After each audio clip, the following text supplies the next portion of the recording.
안녕하세요. 예, 저는 현재 T3K 로봇 비전 AI 개발팀에서 근무하고 있는 김지윤이라고 합니다. 그래서 저희 팀에서도 지금 현재 쿠버네티스를 이용한 서비스로 운영을 하고 있거든요. 근데 제가 이제 하이 레벨로만 이해하고 있는 게 많다 보니까 좀 더 딥다이브 하기 위해 스터디를 참여를 하게 되었고요. 예, 이제 오늘 발표 주제는 이제 쿠버네티스 리소스 활용과 관련된 내용인데, 방금 말씀드린 것처럼 제가 휴가를 와 있는데 생각보다 시간을 좀 많이 내지를 못해서 이게 다 보지를 못한 부분을 좀 양해를 부탁드립니다.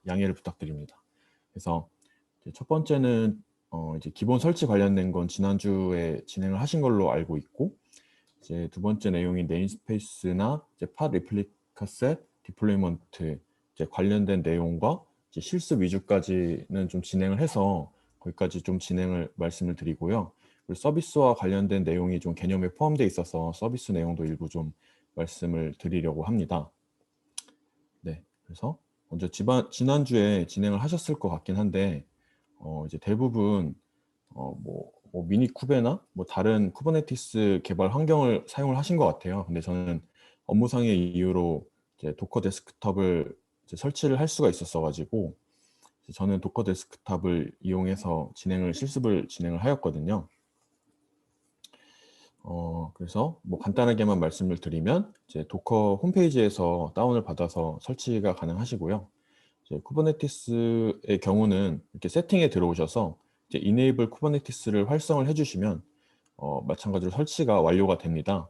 그래서 이제 터미널에서 이제 쿠버CTL로 CLI 사용이 가능해지거든요. 이렇게까지 하면은 간단하게 설치가 완료가 돼서 이후 진행 사항을 또 말씀을 드리면, 네, 이제 오늘 다뤄볼 내용들에 대해서 좀 개념을 설명을 드리고 이제 실습했던 것들에 대해서 추가로 설명을 드리도록 하겠습니다. 어, 먼저 이 계략도를 먼저 보시면은 오늘 주제에 대한 흐름도가 좀 파악이 되실 거라고 생각이 되는데요. 이제 클라이언트로부터 이제 리퀘스트가 날라오게 되면 이제 처음에는 외부 IP 접근이 가능한 이제 로드 밸런스가 그 요청을 받게 되고, 그 리퀘스트를 또 적정 노드 포트에 이제 분배를 해서 요청을 나눠주게 되면 이걸 또 내부 IP 접근이 가능한 이제 클러스터 IP가 또 요청을 받게 돼요. 클러스터 IP가 파드 IP에 대한 정보를 가지고 있거든요. 그래서 원하는 파드에 요청을 전달하는 구조라고 이해를 하시면 될 것 같습니다. 그리고 이제 저희가 이제 서비스를 실질적으로 내용을 담고 있는 파드에 접근하기 위한 그 흐름이었는데, 이제 파드라는 거를 이제 생성을 해야 되잖아요. 파드라는 게 무엇인지부터 한번 보면, 이제 쿠버네티스는 이제 컨테이너를 직접 관리하는 게 아니라 파드를 배포함으로써 관리를 합니다. 그래서 파드가 이제 최소의 배포 단위라고 보시면 되고요. 각 파드는 고유의 IP를 가지고 있어서 이제 통신이 가능하게 됩니다. 예를 들면 이제 예, 그래서 하나의 파드가 꼭 하나의 컨테이너만을 가지고 있는 건 아니고요. 두 개 이상의 컨테이너를 가지고 있을 수도 있는데요. 그때는 이제 좀 컨테이너 간에 좀 연결 관계가 좀 결합도가 좀 높은 경우에 이런 식으로 많이 사용을 하게 되고요. 그 경우에 예를 들어 설명을 드리면 이제 컨테이너와 이제 로그를 수집하는 컨테이너를 둔다거나, 그래서 이제 공유하는 저장 폴더가 필요해서 이걸 마운트해서 사용해야 된다라고 하면은 이제 하나의 파드에 두 개 이상의 컨테이너를 생성해서 사용을 할 수도 있고요. 아니면 이제 컨테이너 간의 네트워크 연결이 필요하다. 이제 로컬 호스트로 연결이 가능하거든요. 그래서 그런 로컬 호스트 연결이 필요할 때는 하나의 파드에 이제 두 개 이상의 컨테이너를 띄워서 사용을 하기도 합니다. 다음으로 이제 리플리카 셋이 무엇이냐면, 이제 리플리카 셋은 이러한 파드를 몇 개로 이제 복제해서 관리를 할지를 결정하는 오브젝트라고 보시면 되는데요. 이제 지정된 개수만큼의 파드들이 생성이 될 수가 있는데, 바로 다음에 말씀드릴 이제 디플로이먼트 단계에서 예를 들면 무중단 배포를 진행하게 된다고 하면 이런 기존의 파드를 바로 업데이트하기보다는 이제 다음 버전의 새로운 파드를 만들고 이제 기존 파드를 지우는 개념이거든요. 이런 이제 생성하고 지우기 위한 그 공간의 단위로서도 리플리카 셋이 활용이 될 수 있게 됩니다. 그래서 다음에 디플로이먼트에 대해서 말씀을 드리면, 디플로이먼트는 이런 리플리카 셋을 감싸고 있어서 이제 배포 버전 관리를 지원하는 오브젝트라고 보시면 되는데요. 이게 제가 용어가 좀 헷갈렸던 부분이, 그냥 디플로이먼트라고 하면은 배포다라고 해서 배포하는 건 디플로이먼트라고 생각했는데, 뒤에 가면 롤아웃이라는 개념이 또 나오거든요. 제가 이해하기로는 롤아웃이라는 게 진짜 서비스를 위한 배포고, 그 배포하는 행위를 도와주는 게 이 디플로이먼트인 것 같아요. 그래서 약간 한국어로는 좀 유사하게 의미가 이해가 될 수도 있는데, 이 디플로이먼트와 롤아웃이 그런 뭔가 행위와 뭐 결과물 상태에 대한 좀 구분으로 이해가 되면 좋은 것 같습니다. 그래서 이제 예.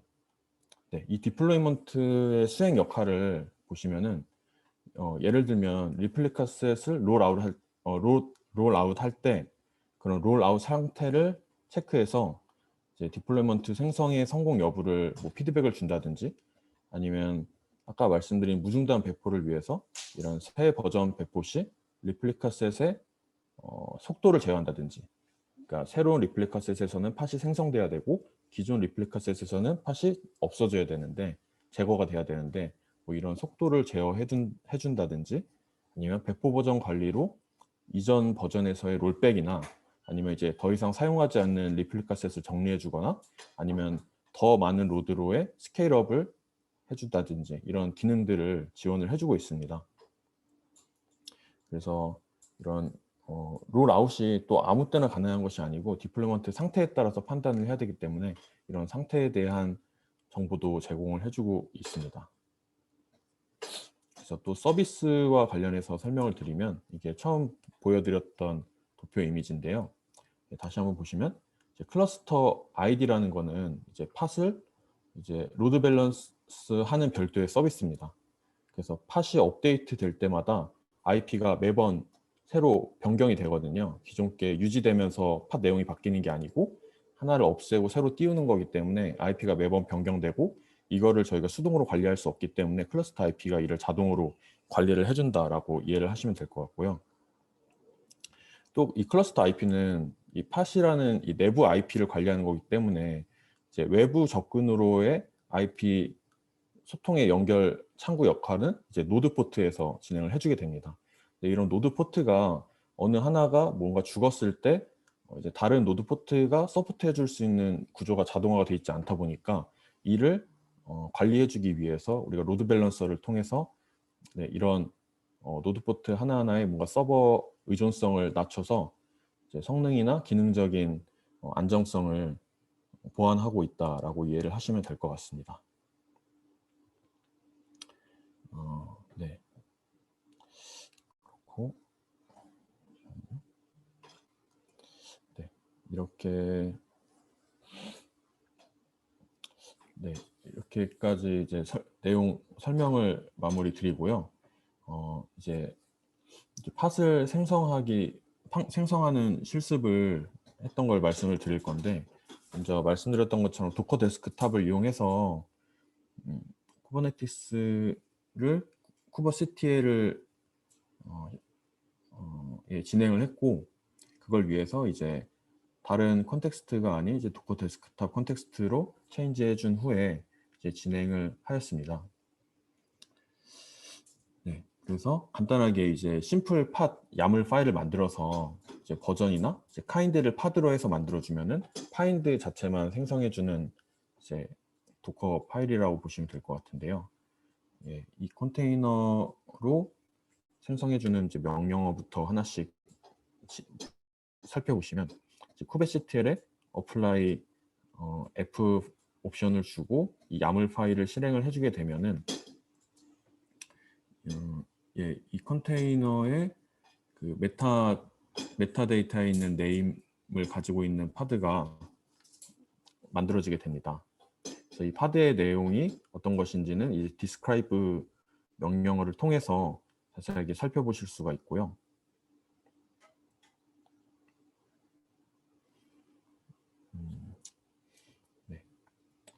그리고 이제 파드 내에 접근을 해서 그 안에서 뭐 터미널 접근처럼 안에 들어가서 내용을 살펴볼 수도 있고, 뭐 그런 식으로는 이 명령어를 통해서 확인을 해보실 수가 있습니다.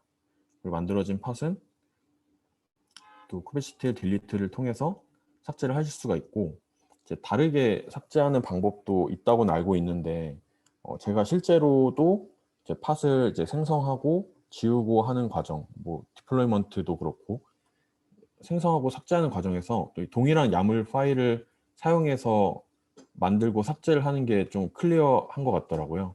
그래서 마찬가지로 생성했을 때 사용했던 야물 파일을 그대로 사용을 해서 딜리트를 하실 수가 있고요. 이 팟을 이제 감싸고 있는 리플리카 셋을 생성하는 팟을 보시면 아까 말씀드렸던 대로 이제 팟을 여러 개 복제해서 이제 팟 하나에 대한 의존성을 좀 낮춰서 안정적인 시스템을 구축하는 거라고 이해를 하시면 될 것 같은데, 이제 예를 들어 5개로 이렇게 지정을 하게 되면 5개로 지정 후 이제 크리에이트 어플라이를 해서 생성을 하게 되면 이렇게 5개가 동일한 팟이 생성되는 것을 확인하실 수가 있습니다.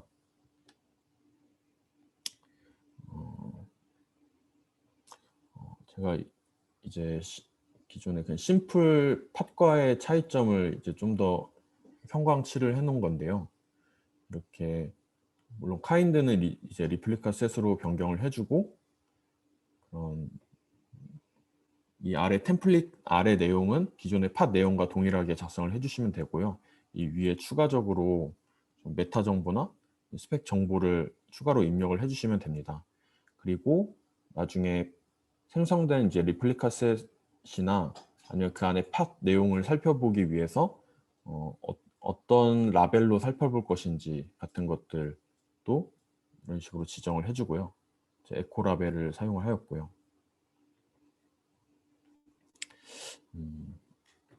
네. 다음으로 이제 디플로이먼트 같은 경우는 이제 리플리카 셋 야물 파일과 유사한데 이제 마찬가지로 카인드를 바꿔주어서 이제 디플로이먼트로 바꿔주셔야 하고요. 이제 디플로이먼트는 리플리카 셋을 감싸고 있는 거기 때문에 리플리카 셋에 있는 정보들도 모두 아래에 추가로 작성을 해주시면 됩니다. 그렇게 만든 다음에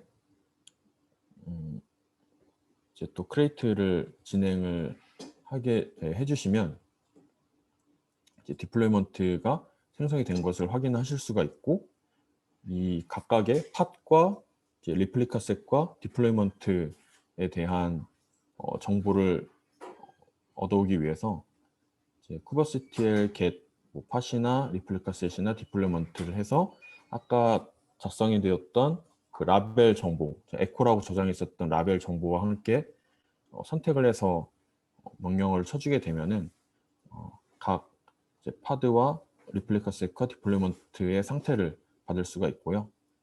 한꺼번에 그냥 다 받고 싶으면은 get all로 해주셔도 괜찮습니다. 이제 아까 말씀드렸던 것처럼 디플로이먼트가 히스토리가 자체적으로 관리가 돼서 이제 롤백이나 아니면 원하는 버전을 다시 재배포하는 기능들이 가능한데, 이제 그런 관점에서 이제 히스토리를 살펴보실 수가 있고요. 지금은 이제 여러 번 롤아웃 한 게 아니기 때문에 하나의 버전만이 보이는 것을 보실 수가 있고, 이 기존 하나의 버전에 대해서 이제 히스토리가 다 남아 있어서 정보들을 확인을 해보실 수가 있습니다. 그래서 기존의 버전이 아닌 것들을 호출을 하게 되면 당연히 이게 없다고 뜨게 되고요. 그리고 이제 무중단 배포가 잘 되는지를 한번 테스트 해보기 위해서 그 태그 정보만 이제 latest에서 패치드로 변경을 해준 후 이제 재배포를 진행을 했었거든요.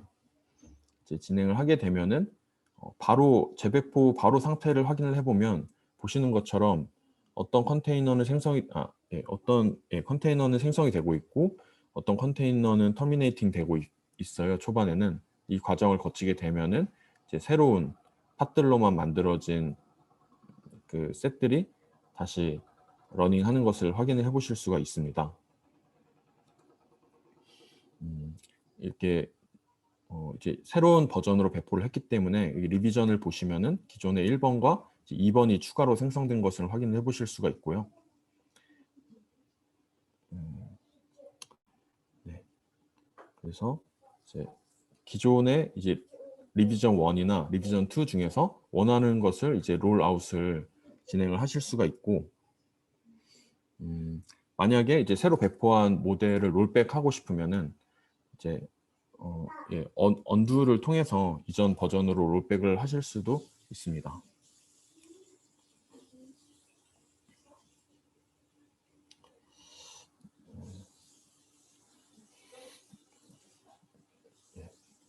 그리고 이 서비스 배포도 이제 아래와 같은 이제 야물 파일을 작성을 해서 진행을 하실 수가 있는데요. 제가 이 내용을 한 줄 한 줄을 이 서비스부터는 좀 깊이 있게를 못 봐서 일단은 올려는 그 저희 티어브에다가 올려두도록 할 텐데요. 이 작성하신 거를 보고 실습은 그대로 따라 해보실 수 있을 것 같습니다. 저도 이게 커맨드 단위의 실행 화면들을 하나씩 출력을 한 건데, 이 커맨드 내용과 이 출력 내용이 사실 그냥 다 1대1 대응되는 거라서 뭔가 어떻게 추가적으로 설명을 드리면서 이걸 커맨드 라인을 하나하나씩 말씀드려야 될지 잘 모르겠네요. 그래서 제가 실습 진행했었던 거는 여기까지 진행을 했고요. 혹시 제가 잘못 설명하거나 아니면 좀 질문 주실 내용 있으시면은 말씀 부탁드리겠습니다. 네, 지훈님 혹시 그 노션 쉐어 가능하신가요, 혹시?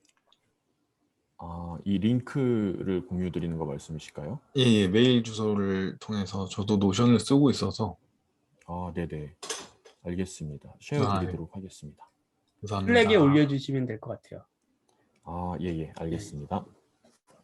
잠깐만요. 이거 끄기 전에 조금 올려보시면 더 그 리플리카 셋 다이어그램 나와 있는 게 있었잖아요. 디플로이먼트하고 그걸 바로 위요. 이거보다 네네 여기 그 추가적으로 설명 플러스 질문을 한번 드리도록 하겠습니다. 퀴즈. 네. 이 디플로이먼트는 이 리플리카 셋을 포함하고 있고 그 리플리카 셋 안에는 파드가 들어가 있거든요. 근데 이게 실제적으로 어떤 프로세스나 어떤 그 물리적인 리소스에 의해서 감싸져 있는 게 아니라 개념적으로 감싸져 있는 거예요. 메타데이터, 그러니까 메타데이터, 그러니까 한마디로 말하면은 그냥 설정으로 이렇게 감싸져 있는 개념이거든요. 쿠버네티스에서 관리하기 위해서. 지금과 같이 리플리카 셋 좌측에 버전 1 해가지고 파드 하나짜리를 배포를 했었는데 내가 리플리카스를 2로 바꾸면서 그 업데이트를 이제 롤링 업데이트를 쳤어요. 그래서 리플리카스가 1이었던 게 리플리카스 2로 바뀌면서 이렇게 버전 디플로이먼트 입장에서는 배포한 버전이 올라가거든요. 버전 2로. 그러면 일시적으로 리플리카 셋 버전 1과 리플리카 셋 버전 2가 공존하게 돼요. 일시적으로. 롤링 업데이트를 하기 때문에. 그러면 어떻게 이 디플로이먼트는 이 버전 리플리카 셋 버전 1과 리플리카 셋 버전 2를 다 쳐다보고 있을 둘을 어떻게 인식하고 있을까요? 어떻게 이 두 개를 분명히 새로 생긴 건데 어떻게 인식할 수 있을까요? 내가 관리하고 있는 디플로이먼트 입장에서는 이 리플리카 셋은 내가 관리하고 있는 애야. 이거를 어떻게 알 수 있을까요? 이게 퀴즈.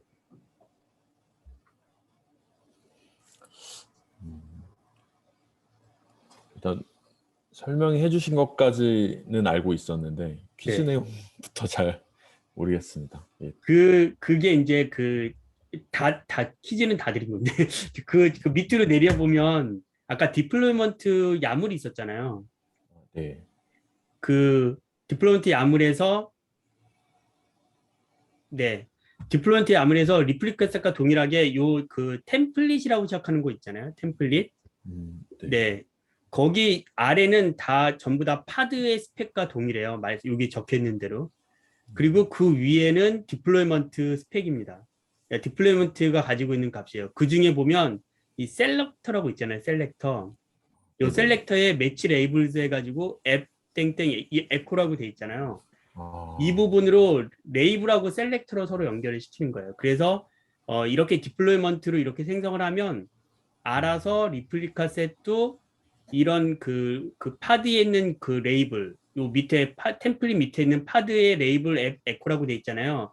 이거와 네. 똑같은 거를 자기도 가져요. 그러면서 이 셀렉터, 이 디플로이먼트가 내리는 이 셀렉터에 의해서 해당되는 리플리카 셋이 앱 땡땡 에코가 서로 연결이 되는 그런 부분이에요. 아, 그래, 네, 그래서 말씀하십시오. 혹시라도 요 그 위에 셀렉터 밑에 있는 매치 레이블의 앱 이꼴 에코와 밑에 템플릿 밑에 있는 메타데이터의 레이블즈에 있는 앱 땡땡 에코가 서로 다르면은 이제 문제가 되겠죠. 그래서 이제 항상 요 두 개는 거의 같이 준다 이러고 보시면 돼요. 아마 밸리데이션에서도 저게 다르면 에러가 날 겁니다. 그냥 안 해봤는데 밸리데이션 에러를 낼 것 같아요. 그러니까 틀리면은. 근데 아무튼 그렇게 해가지고 알 수 있기 때문에 그러면 두 번째는 이 디플로이먼트를 이렇게 배포를 하면 파드가 생성이 되거든요. 리플리카 셋도 생성되고 파드가 생성이 돼요. 근데 실제로 리소스를 가지고 있는 거는 물리적인 리소스를 가지고 있는 거는 파드죠. 파드 전부 다. 근데 그 파드에 그러면은 그 이름이 붙는데 아까 디플로이먼트 하나에 뭐 리플리카스를 2라고 주면은 파드가 두 개가 생길 거 아니에요. 그래서 해당되는 파드는 이름이 어떻게 붙냐면 이 디플로이먼트가 준 요 이름 플러스 리플리카가 주는 이름 플러스 그 다음에 파드의 이름 난수 이렇게 붙는 거예요. 그러면 리플리카도 네, 이렇게 난수가 붙었죠. 근데 에코까지가 원래 디플로이먼트 이름이었고 뒤에 56B 뭐 이게 또 붙었잖아요. 난수가 또 붙었잖아요. 이 난수가 또 붙은 건 뭐냐면 리플리카도 멀티로 생성될 수 있기 때문에 아까처럼 업데이트 치면은 일시적으로 두 개 생길 수 있잖아요. 그렇기 때문에 리플리카 셋도 난수가 붙어요. 그래서 디플로이먼트 에코라는 이름에 리플리카 셋이 여러 개 붙을 수 있으니까 난수가 붙고 거기에 또 파드가 또 여러 개 붙을 수 있으니까 또 난수가 붙고 이렇게 해서 이 난수가 이렇게 두 개가 이제 추가적으로 붙는다라고 보시면 됩니다. 오늘 설명 잘 해주셨고요. 다음은 그러면 제 질문 하나 있는데요. 네. 기도님 들어오셨군요. 네. 네.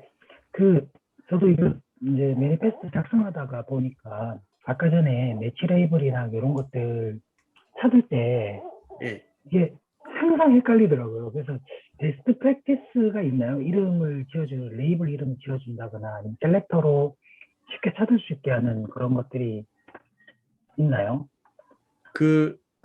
우리 보통 보면은 레이블을 그래서 어떻게 주냐면 DB, 그 앱이라는 이름을 많이 써요. 그러니까 키는 앱이라는 걸 많이 써요.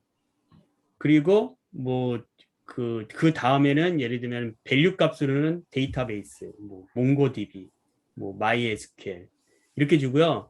레이블은 중복으로 줄 수도 있어요. 그러니까 예를 들면 이게 지금 우리 무슨 어떤 서비스예요. 예를 들면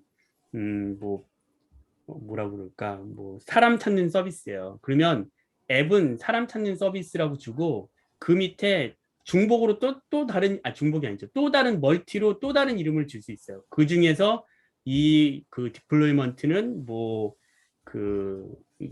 해야지 웹 어플리케이션이다. 뭐 API 서버다. 뭐 이런 식으로 타입을 또 계속 줄 수 있거든요. 멀티로.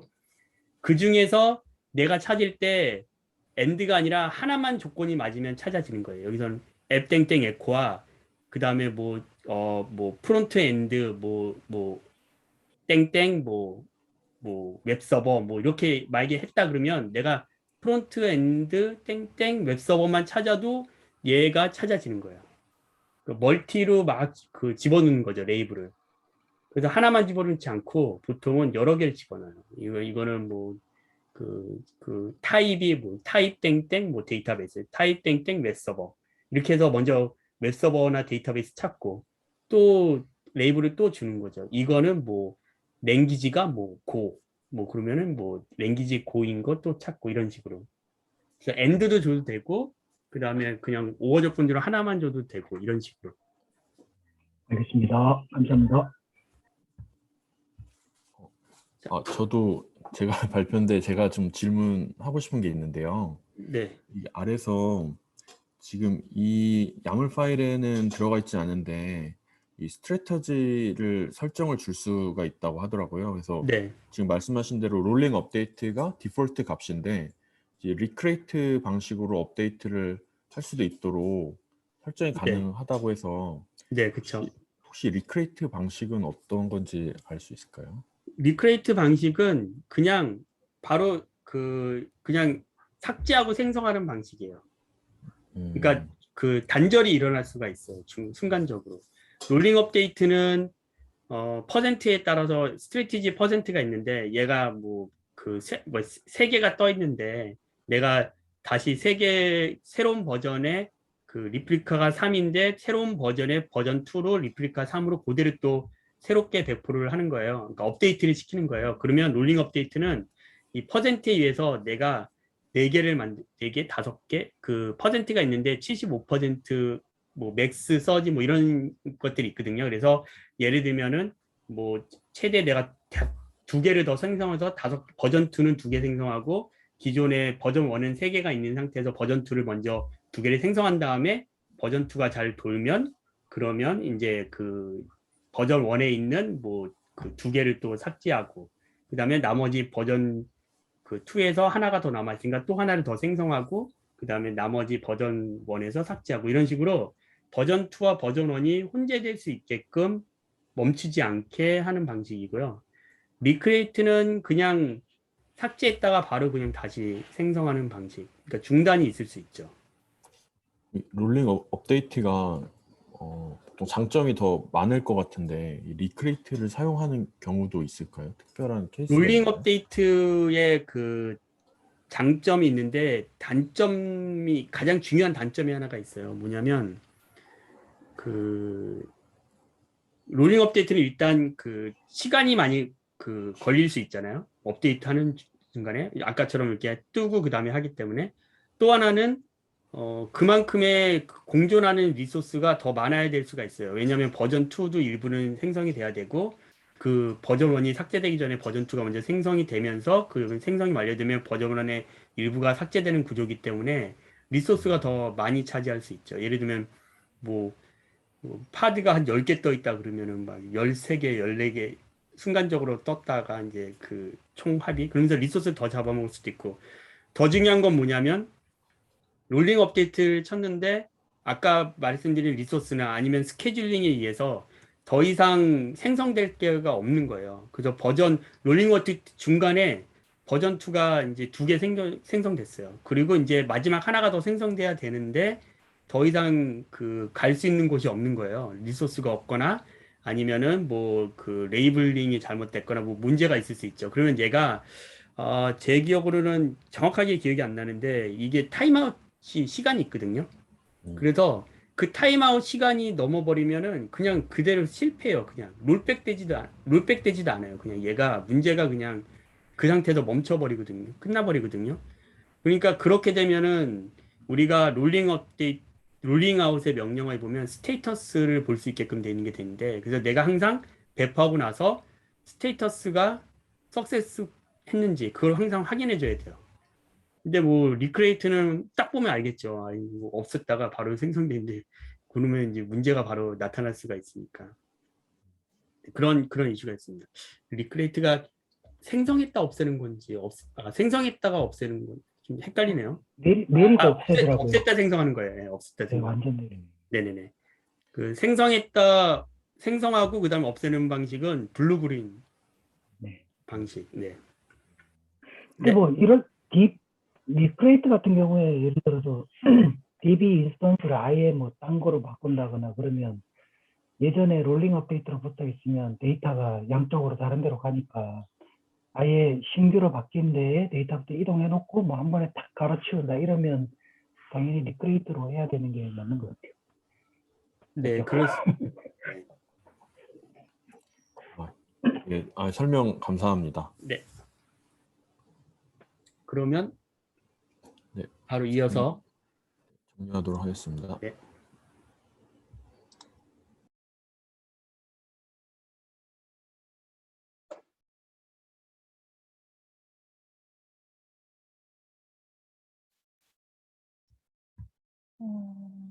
어디 갔지?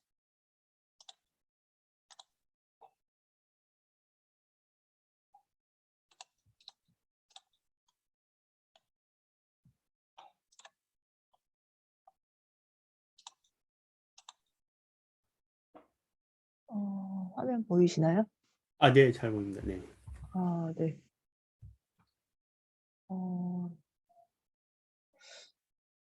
어떻게 하는 거지?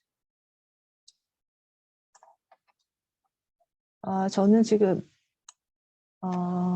T-허브를 보고 할 거고요. T-허브에 그 스터디 메이트 꺽쇠로 활용을 넣었습니다.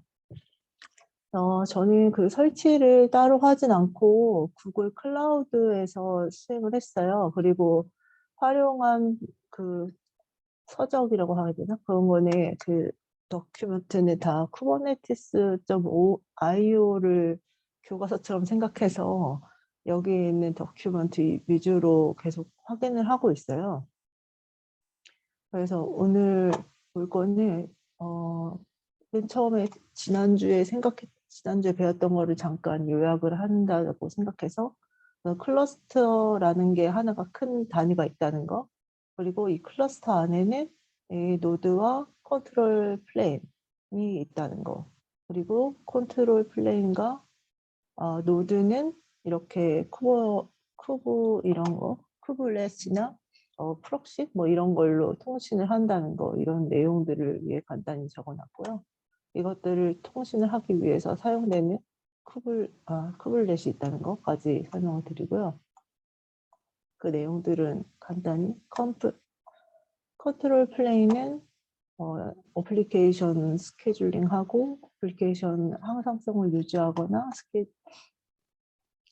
롤링아웃 이런 거를 하는 모든 것을 관리하는 거고, 노드는 그 VM이나 물리적 컴퓨터로 생각하는 우리가 지금 배울 쿼드를 포함하고 있는 걸 말하고, 최소한 3개의 노드로 구성해서 한 노드가 다운되면 ETC 멤버와 컨트롤 플레인 툴로가 사라져 중복성을 잃지 않도록 하는 게 거의 보통이라고 합니다. 그래서 저는 그 구글 클라우드에 들어가서 클러스터를 만들어 봤어요.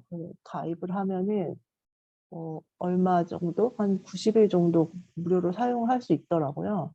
그래서 클러스터를 우선 만들었고, 클러스터 내부를 보시면 이렇게 UI로 삭제, 풀, 배포 뭐 이런 식으로 다 할 수가 있더라고요. 클러스터 하나를 만들면 노드와 스토리지 로그까지 이렇게 UI를 통해 볼 수 있도록 되어 있고요. 거기에 보면은 그 연결인가? 여기에 보면 커맨드를 쓸 수가 있어요. 그래서 이 클러스터에 커맨드를 큐브 컨트롤을 다 쓸 수가 있거든요. 그래서 겟 노드, 클러스터에 대한 노드를 보면은 이렇게 3개의 노드가 디폴트로 설정이 되는 거를 바로 확인을 할 수가 있어요.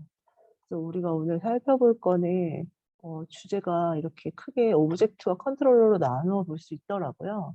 그래서 오브젝트 안에 있는 파드와 서비스 네임스페이스가 오늘의 주제고, 또 컨트롤러 안에서는 특별 디플로이먼트와 리플리카 셋이 위주고요. 지난번에 이 데몬과 이거는 원래 주제였는데 좀 어려워서 다음 주로 넘기신 걸로 알고 있습니다. 다음 주에 나머지는 다른 분이 설명을 하실 겁니다. 그래서 오늘 오브젝트에 있는 네임스페이스부터 알아보면, 우리가 첫 번째 시간에 말한 것처럼 네임스페이스는 약간 논리적으로 격리를 시키는 건데, 여기에 그 네임스페이스를 확인할 수 있는 명령어가 커브 컨트롤에 게시 네임스페이스 이렇게 치면 바로 나오더라고요. 그리고 제가 만든 그 클러스터의 네임스페이스는 이렇게 4가지 종류로 설정이 되어 있었어요. 근데 이 4가지가 다 다른 내용이 있더라고요. 그 네임 디폴트와 커브 시스템, 퍼블릭, 노드 릴리즈라는 4가지 종류의 네임스페이스가 존재를 하고 각각은 뭐 다른 네임스페이스가 없는 객체의 기본 디폴트는 기본이고 시스템에서 생성한 쿠버네티스 시스템에서 생성한 네임스페이스고 퍼블릭은 우리가 다른 사용자들 모든 사용자들이 읽을 수 있도록 사용되는 그쪽을 말하는 거고 뭐 노드 릴리즈는 뭐 각 노드에 관련된 임대 객체라고 뭐 이렇게 써 있더라고요. 그래서 저도 이게 쿠버네티스가 처음이라서 그 내용을 이해하는 수준으로 그 설명을 드릴 수밖에 없는데 어쨌든 이런 4가지가 있다는 거. 그래서 제가 여기에 임의로 MEM example이라는 네임스페이스를 하나 만들어 보는 예제가 있더라고요. 그래서 따라를 했는데 이 메모리 example이라는 네임스페이스는 그 메모리 리소스를 100에서 200으로 처리한 예제인데 kind는 파드를 말하는 거고 파드에다가 아까 말씀하신 것처럼 메타데이터의 네임을 메모리 데모라고 썼고요. 네임스페이스는 메모리 example이라고 썼고 여기에 보면은 리소스 리미트를 메모리 200, 뭐 리퀘스트 뭐 이런 식으로 해서 아규먼트를 뭐 150으로 이렇게 주면 이렇게 야물을 만들어서 이 야물이 여기에 있는 이 메모리 리퀘스트 리밋 이 내용이거든요. 그래서 여기에 있는 예제는 그냥 이 HTML 그 URL로 바로 만들 수 있게 또 예제가 있더라고요. 그래서 야물 구조는 이렇다는 거 말씀드리고 이걸 크리에이트를 만들어서 어플라이를 하면은 죄송합니다. 그 get 네임스페이스를 하면 요 마지막에 메모리 example이 바로 생성된 것을 보실 수가 있어요. 그래서 여기에 그 파드에 어떤 게 있는지 이렇게 네임스페이스로 하면은 이렇게 이 파드가 이걸 사용하고 있다. 그리고 딜리트 하면은 제가 만든 걸 지울 수 있고 이런 식으로 컨트롤로 이렇게 네임스페이스를 확인을 할 수 있고요. 이 제가 만든 그 메모리 데모를 여기에 야물이라는 UI, 구글 클라우드 야물 UI 메뉴를 보면은 여기에 써 있는 이렇게 설정한 내용들이 내용은 엄청 많은데 이렇게 포함되어 있다는 걸 이렇게 확인을 하실 수 있고요. 여기 보면은 150 이렇게 아규먼트 든 것까지 확인할 수가 있어요. 그래서 제가 참고한 자료들은 다 이 아래에 제가 URL을 넣어놨거든요. 그래서 나중에 보실 때 여기에 있는 내용을 좀 참고해서 보시는 게 좋을 것 같아요. 그리고 이렇게 네임스페이스를 이용해서 만들어진 파드를 보면 이 파드는 여러 가지 노드 안에 여러 가지를 추가를 할 수 있는 거고 이 파드는 배포가 가능한 가장 작은 컴퓨팅 단위고 이걸 이용해서 어플리케이션을 이 파드에서 실행한다고 하더라고요. 그래서 파드 컨텐츠는 항상 함께 배치되고 함께 스케줄링되고 공유 콘텐츠를 실행한다 이렇게 되어 있고 이 파드 안에는 또 이 볼륨이랑 여기에 있는 어플리케이션이 함께 이렇게 공유가 된다고 생각하시면 돼요. 그래서 여기에 있는 파드 안에 볼륨과 IP를 가진 여기 IP가 다 다른 건데 여기 IP 그러니까 이미지 버전이 있고요. 이 파드의 야물 파일을 만약에 제가 엔진엑스 파드를 만들게 되면 이렇게 종류는 파드로 하고 그 컨테인 이미지를 가지고 어떤 이미지를 가지고 올 건지 포트 갖고 올 건지를 가져오면 만들 수가 있어요. 그리고 여기에 오늘의 내용에는 없어서 그냥 볼륨과 서비스는 이렇게 내용만 첨부를 했고요. 그 볼륨은 만약에 컨테이너가 이 안에 그냥 저장이 되면 파드가 사라지면은 만약에 여기에 이렇게 볼륨이 없는 경우에 어플리케이션에 저장된 내용들이 다 사라지기 때문에 이거를 재사용하기 위해서 이렇게 그래서 이를 방지하기 위해서 볼륨을 사용을 한다고 하고요. 그 서비스는 파드를 그 실행하는 어플리케이션을 네트워크 서비스로 밖에 노출을 하기 위해서 사용을 하는 거고, 고유의 IP와 파드 집합 대신 단일 DNS를 부여하고 이들 간의 로드 밸런스를 제공하고 이때 라벨과 라벨 셀렉터를 이용을 한다. 이렇게 되더라고요. 그 서비스는 제일 마지막 부분에 다시 한번 얘기가 나올 거예요. 그때 다시 한번 확인을 하겠습니다. 그리고 이제 컨트롤러 중에서는 리플리카 셋을 우선 볼 건데요. 리플리카 셋은 리플리카 파드를 관리하기 위한 거고, 여기에 그 야물 파일에 보면은 카인드는 리플리카 셋으로 할 수 있고, 여기에 요 셀렉터는 라벨 기반의 파드를 선택을 한다고 하더라고요. 그래서 여기 스펙에 셀렉터, 매치 라벨을 뭐 이렇게 프론트 엔드라고 썼고, 또 리플리카는 개수만큼 파드를 유지하는 건데, 여기에 보면 리플리카스를 저는 예시로 3개를 설치를 했고, 여기 템플릿은 파드를 추가할 때 필요한 파드의 정보거든요. 그래서 추가로 아까 뭐 리플리카 셋에서 파드를 뭐 하나였다가 2개 추가하거나 3개 했다가 했을 때 아까 설명을 해주신 것처럼 이 템플릿의 데이터를 이용을 해서 만들고 살렸다 하는 건데, 말씀하신 것처럼 이 레이블에 티어 프론트를 사용할 수 있고, 어떤 파드를 만들 건지를 컨테이너 이미지 정도 가지고 올 수가 있습니다. 이렇게 리플리카 셋을 제가 이 야물 파일은 요 야물 파일이고요. 이걸 이용해서 만들면 이렇게 어플라이 하면은 get rs가 리플리카 셋인데 이 프론트 엔드라는 이름으로 이렇게 만들어지는 걸 볼 수가 있고요. 디플로이먼트는 또 다른 컨트롤러인데 리플리카 셋의 배포를 지원하는 게 바로 디플로이먼트인데, 파드 배포를 위해 리플리카 셋을 생성하고 관리를 하고 롤백을 위한 버전 관리 같은 것을 한다고 합니다. 그래서 어플리케이션 인스턴스를 생성하고 관리하고, 이게 이 다이어그램을 보면은 디플로이먼트가 아까도 말씀하셨지만 이게 어떤 물체가 있는 게 아니라 이미지의 구성이라고 했으니까 컨트롤 플레인에서 이 디플로이먼트를 수행을 하더라고요. 이 디플로이먼트에서 어떤 야물이나 이런 걸로 명령을 수행을 하면은 이 노드 안에 있는 이 앱이 이렇게 자동으로 만들고 사라진다고 생각을 하시면 되고,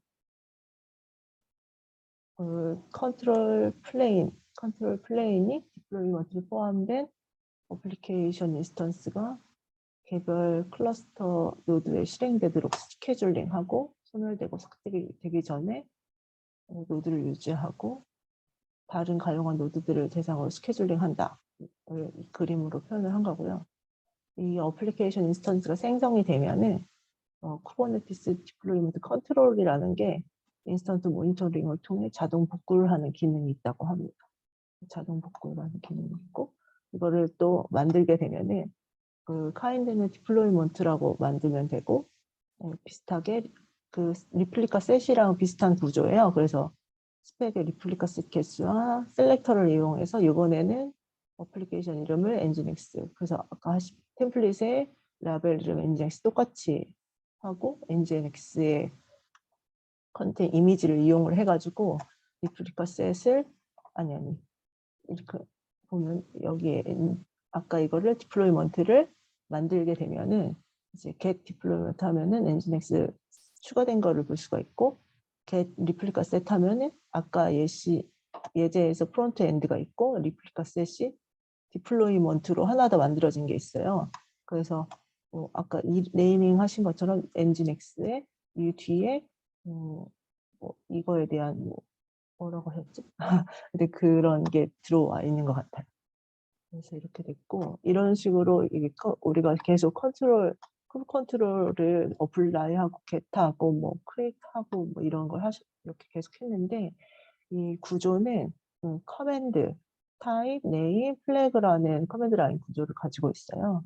커맨드는 우리가 사용하는 create, get, 뭐 subscribe, delete라는 거 커맨드를 이용하고 이 타입은 우리가 사용하는 리소스, 오브젝트 타입이나 컨트롤 내용 이름들을 타입으로 넣을 수가 있어요. 그래서 복수형으로 하던 파드로 하든지 파즈로 하든지 약자를 이용하든지 다 동일한 결과를 가지고 올 수 있다고 하더라고요. 참고하시면 될 것 같고 여기에 네임은 만약에 그 파드 1이라는 가지고 오고 싶은 내용을 추가로 하면 되고 이제 리소스를 지정을 하는 것처럼 파드 1이라는 걸 지정을 할 때 여기 안 써면 그냥 파드라는 걸 다 갖고 오는 거고 하나를 지정하면 여기에 있는 거 갖고 오는 건데 여기에 대소 문자를 구분하고 있다는 거를 좀 생각을 해보시면 될 것 같고 플래그는 여러 가지가 있는데 선택적으로 뭐 -s면은 뭐 주소를 서버 주소를 가지고 온다 여러 가지가 있습니다. 그래서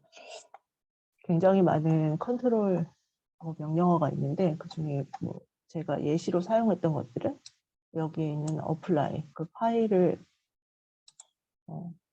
지정을 해가지고 리소스를 구성하는데 많이 쓰이는 게 있고 또 create 리소스를 생성하는 거 그리고 delete 지우는 거 설명 보는 거 약간 이전 시간에 말씀하신 거 그 리소스를 하나 이상 표시하는 거 예시 드린 것처럼 서비스, RS, 리플리카세, 디플로이먼트, 리플리카 컨트롤은 RC 뭐 이런 식으로 약자를 사용을 할 수도 있더라고요.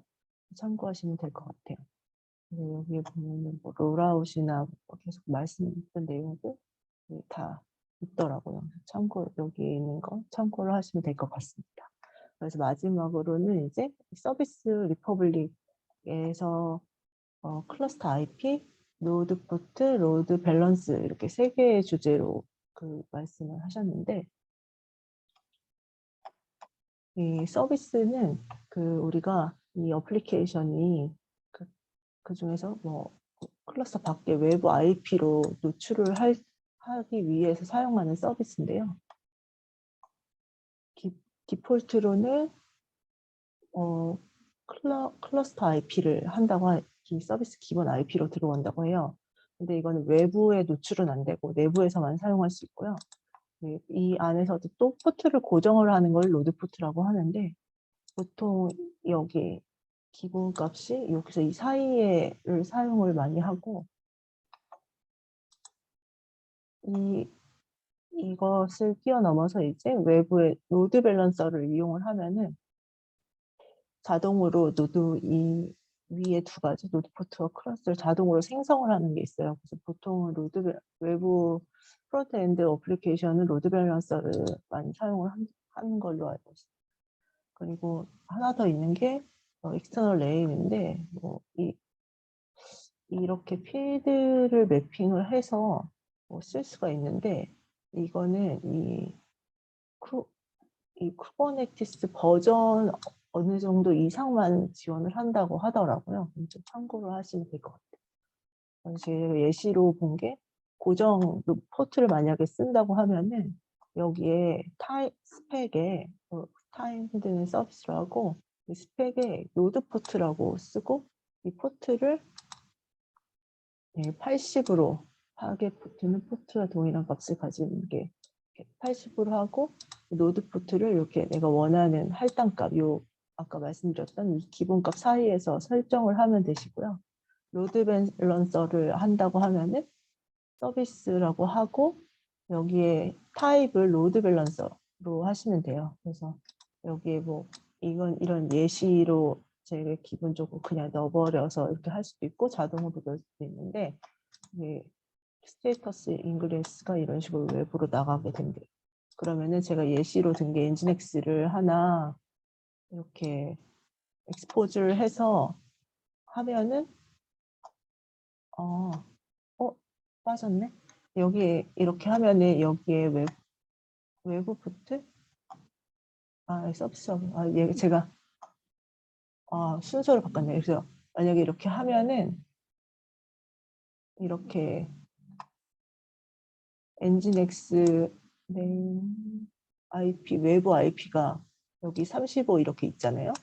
35, 25, 19에 이 포트로 이렇게 올라온 걸 볼 수가 있어요.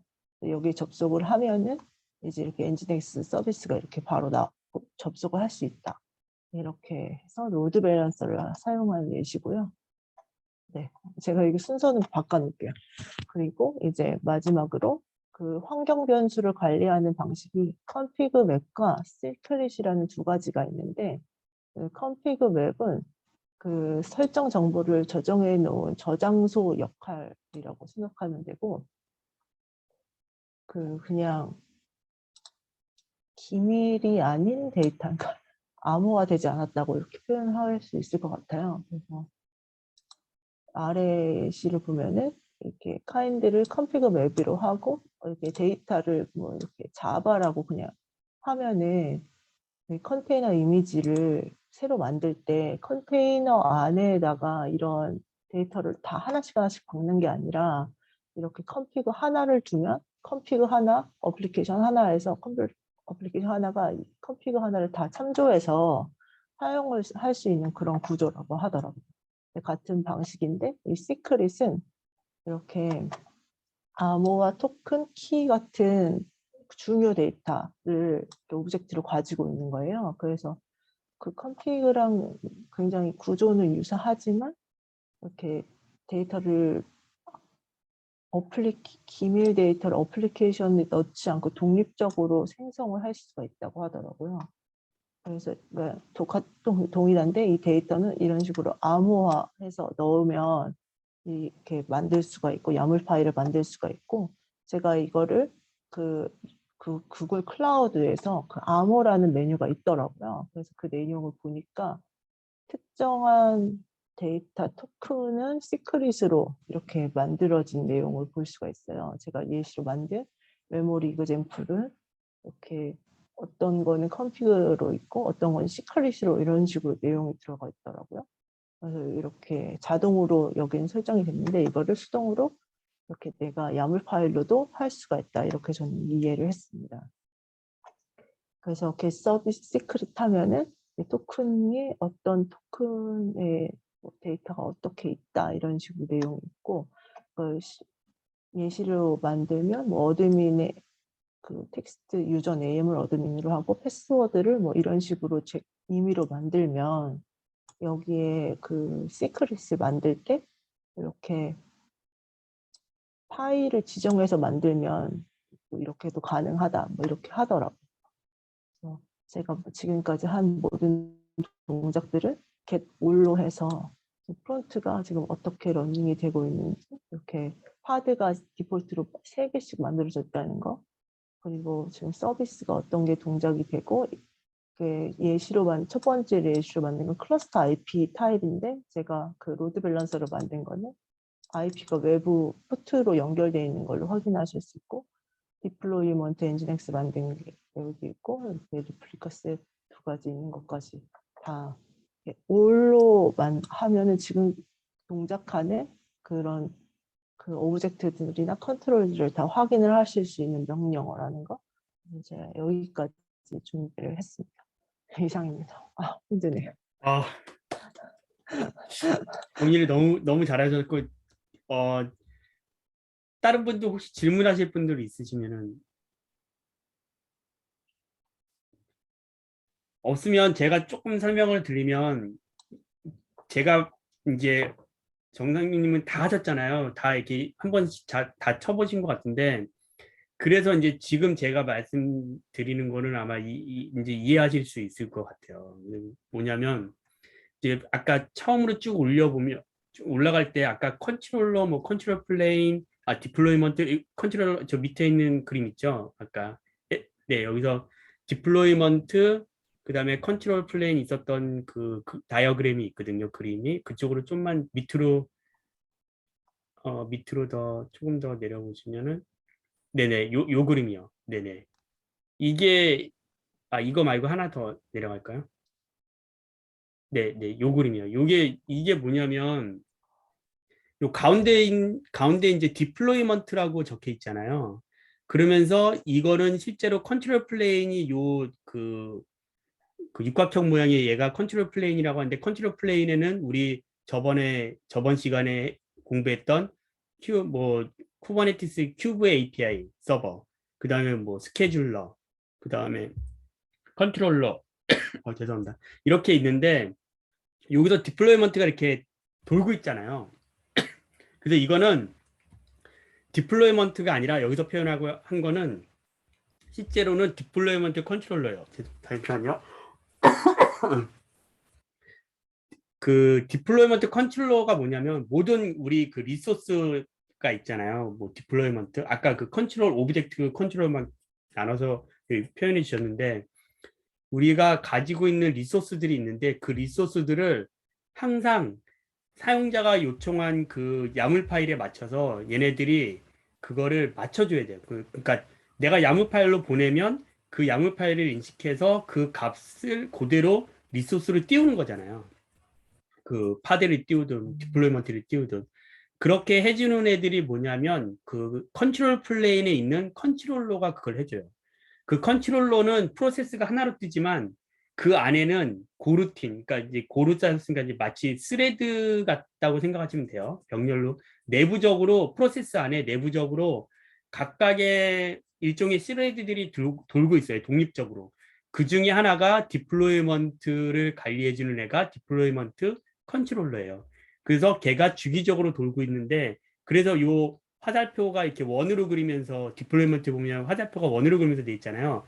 저게 이제 레콘사일 해준다는 거예요. 레콘사일은 뭐냐면 사용자가 요청한 그 야물값과 현재 그 큐블렛에 의해서 떠 있는 파드의 그 상태를 서로 맞춰주는 거예요. 디플로이먼트, 특히 디플로이먼트 타입의 그 리소스를 서로 맞춰주는 역할을 해주는 걸 해줘요. 그래서 예를 들면 디플로이먼트를 배포했는데 아까 프론트엔드를 3개로 리플리카로 해서 배포를 했어요.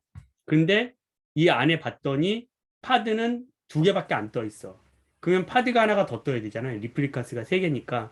그 역할을 누가 해주냐? 왜 3개로 맞춰주냐? 그 역할을 해주는 애가 바로 컨트롤러인데 그 컨트롤러 안에서도 이 디플로이먼트로 배포했으면 디플로이먼트 컨트롤러가 도는 거예요. 서비스를 배포했으면 아까 서비스 타입을 해가지고 뭐 클러스터 IP든 노드 IP든 혹은 노드 포트든 아니면 로드 밸런서든 해주잖아요. 그걸 해주는 애들은 또 서비스 컨트롤러가 있어요. 그러니까 각 리소스마다 컨트롤러들이 다 있어서 그 리소스를 배포하는 순간 그 컨트롤러들이 그걸 다 맞춰주는 거예요. 근데 이 컨트롤러들은 프로세스를 다 뜨는 게 아니라 아까도 말씀드렸지만 컨트롤러라는 그 큐브 컨트롤러라는 그 컨트롤 플레인에 있는 그 하나의 프로세스 안에 멀티로 내부적으로 이제 마치 스레드처럼 이렇게 독립적으로 이제 돌아가는 그런 식으로 이제 다 떠 있는 거죠. 그래서 컨트롤러가 되게 많아요. 그리고 이제 해당되는 것들을 맞춰주는 역할을 해준다. 그리고 이제 그러니까 저번 시간에 우리 아키텍처에 보면 클라우드 컨트롤러 매니저라고 있었어요. 클라우드 컨트롤러 매니저. 근데 그게 바로 해주는 게 뭐냐면 그 클라우드에 있는 리소스를 잡아주는 거거든요. 그러니까 예를 들면 구글이다 그러면은 GCP다 그러면 GCP의 아까 서비스 타입의 로드 밸런서라고 해주면 로드 밸런서가 연결됐잖아요. 이스터널 IP로. 그런 식으로 클라우드 컨트롤러 매니저가 그걸 해줘요. 지금은 그 해당되는 그 클라우드를 핸들링하는 애들이 사실은 컨트롤러 매니저에 들어가 있는데 그거를 이제 그 클라우드 컨트롤러 매니저를 뺀다 뭐 이런 그 확실하게 이제 분리한다. 그 쿠버네티스 컴포넌트에서 분리해서 완전히 그 다른 쪽으로 보낸다라는 얘기가 좀 있더라고요. 이렇게 클라우드와 연관되는 애들은 아무튼 얘가 해주는 역할은 그런 것들을 계속 맞춰주는 작업을 해준다라고 하시면 될 것 같아요. 설명은 너무 잘해줘가지고 제가 조금만 더 이해할 수 있게끔 추가해두면 될 것 같거든요. 그리고 이제 정말 중요한 거가 맨 위에 있는 부분에 그 파드가 이제 아까 여기 보시면은 동그라미 하나가 파드인데 여기 다 IP가 하나씩 있잖아요. 그리고 요 그 육각형이 이거 뭐야? 이거 뭐야? 이거 정육면체 얘네들이 그 컨테이너라이즈드 앱이라고 돼 있잖아요. 이게 하나 둘 말하면 컨테이너죠. 그래서 우리 맨 처음에 컨테이너 우리 공부할 때 스터디할 때 그 컨테인 네임스페이스를 넣고 그 네임스페이스 안에 프로세스를 집어넣는다고 했잖아요. 그래서 그 네임스페이스 안에는 여러 프로세스가 들어올 수 있다. 그렇게 이제 말씀을 드렸었는데 그거랑 똑같은 개념이에요. 그러니까 이 파드라고 돼 있는 요 동그라미 하나가 한마디로 말하면 네임스페이스다. 리눅스에서 말하는 네임스페이스로 나눠놨다. 이렇게 생각하시면 돼요. 그리고 컨테이너라이즈드 앱이 실제로 그 네임스페이스 안에 떠 있는 프로세스다. 이렇게 보시면 되는 거예요. 그래서 파드 하나당 IP 하나를 갖는 거예요. 왜냐하면 네트워크도 우리 그 네임스페이스로 분리했었잖아요. 그래서 그 안에 그 IP를 네트워크 이제 IP를 줄 수 있었는데, 그래서 사실상 파드는 리눅스에서 우리 그 컨테이너 처음 배울 때 생각했던 그 네임스페이스를 딱 하나를 잡아주는 구조다라고 보시면 돼요. 그 파드 하나가. 그래서 IP를 하나를 갖는 거고, 이제 뭐 그 이 네임스페이스 안에서 그 아까 지훈님이 발표했을 때 나왔었는데 컨테이너가 같은 볼륨을 쳐다보게 할 수도 있거든요. 파드 안에 있는 그 각각 다른 컨테이너가 파드 안에 있는, 그 말은 뭐냐면 네임스페이스 안에 MNT, 우리 그 MNT도 네임스페이스에 넣을 수 있었잖아요. 그러니까 파일 MNT 마운트 해주는 애들도 네임스페이스 안에 넣을 수 있기 때문에 파드 안에 들어가 있는 컨테이너들은 그 MNT를 그 마운트된 볼륨을 같이 볼 수 있는 거예요. 동시에 쳐다볼 수 있어요. 다 우리가 처음에 공부했던 컨테이너의 개념과 완전히 다 동일하게 매핑이 되는 거죠. 그거를 지금 얘네들은 그 순전히 관리하기 위해서 파드라는 어떤 그냥 리소스의 정의를 만들어낸 거다. 그래서 이 파드 단위로 배포하고 삭제하고 하는 걸 한 거다. 한마디로 말하면 파드가 삭제되면 네임스페이스도 삭제된다. 이렇게 보시면 돼요. 그리고 이제 마지막에 그 아까 그 시크릿과 컴피그 맵을 설명해 주셨는데, 정확하게 말하면 컴피그 맵은 그냥 일반 텍스트로 이제 저장이 된 거고, 시크릿은 사실 암호화는 아니에요. 얘는 베이스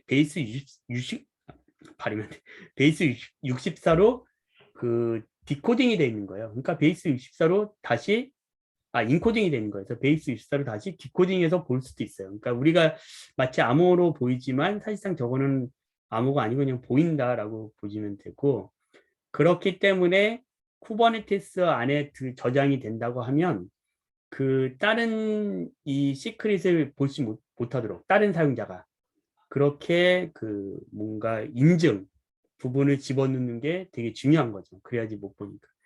이런 그 암호를 결국에는 환경이나 이쪽에 그 시크릿이나 이런 곳으로 저장이 되기 때문에 결국은 이 암호를 어떻게 관리하냐도 중요한 이슈가 되고 있거든요. 그러니까 이제 볼트 같은 것도 이제 또 밖에서 암호화해서 안에다가 생성해주는 그런 것도 이제 만들어주고 하고 있죠.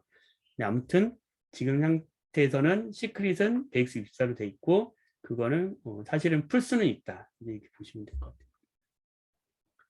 같아요. 오늘 여기까지 했는데 더 질문 없으면 일단은